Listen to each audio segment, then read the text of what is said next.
ಶಾಲೆ ಬಿಸಿ ಊಟ ಚೆಕ್ ಮಾಡಿದ್ದಾರೆ ಹಾಸನ ಡಿಸಿ.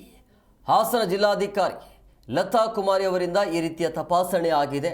ದಿಢೀರಾಗಿ ಸರ್ಕಾರಿ ಶಾಲೆಗೆ ವಿಸಿಟ್ ಮಾಡಿದ್ದಾರೆ.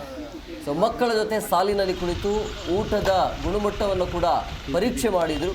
ನಿಮಗೆ ಹಾಲು ಇಷ್ಟನಾ ಅಂತ ಮಕ್ಕಳಿಗೆ ಕೇಳ್ತಾರೆ. ಸೊ ಕೇಳುವಂಥ ಸಂದರ್ಭದಲ್ಲಿ ಮಕ್ಕಳು ಕೂಡ ಎಷ್ಟು ಬೇಕು ಅಂತ ಹೇಳಿದರು. ಸೊ ಹಾಸನ ತಾಲೂಕಿನ ಗೋರೂರಿನಲ್ಲಿರುವಂಥ ಸರ್ಕಾರಿ ಶಾಲೆಗೆ ದಿಢೀರಾಗಿ ಭೇಟಿ. ಡಿಸಿ ಭೇಟಿಗೆ ಸರ್ಕಾರಿ ಶಾಲೆಯ ಸಿಬ್ಬಂದಿಗಳು ದಂಗಾಗಿ ಹೋಗಿ ಬರ್ತಾರಂತ ಅವ್ರಿಗೇನು ಗೊತ್ತಿರುತ್ತೆ. ಅಲ್ಲಿ ಏನೇನು ವ್ಯವಸ್ಥೆ ಅವ್ಯವಸ್ಥೆಗಳು ಇರ್ತಾರಲ್ಲ ಅದೆಲ್ಲ ಸರಿ ಮಾಡಬೇಕಲ್ಲ. ಅದು ಯಾವುದಕ್ಕೂ ಅವಕಾಶ ಇರೋದಿಲ್ಲ. ದಿಢೀರಾಗಿ ಈ ರೀತಿ ಭೇಟಿಯನ್ನು ಕೊಟ್ಟಾಗ ಹಾಸನಕ್ಕೆ ವಾಪಸ್ ಬರುವಂಥ ಸಂದರ್ಭದಲ್ಲಿ ಮಾಹಿತಿಯನ್ನು ನೀಡದೆ ನೇರವಾಗಿ ದಿಢೀರಾಗಿ ಹೋಗಿ ಭೇಟಿಯಾಗಿರುವಂಥದ್ದು ಆ ಶಾಲೆಗೆ.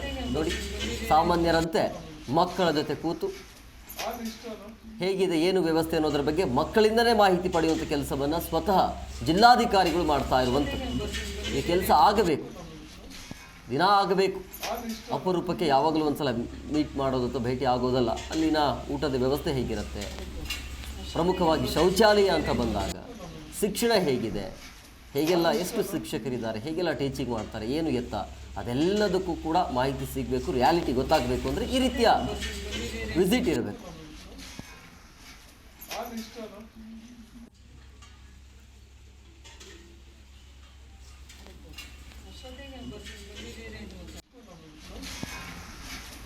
ಇಷ್ಟ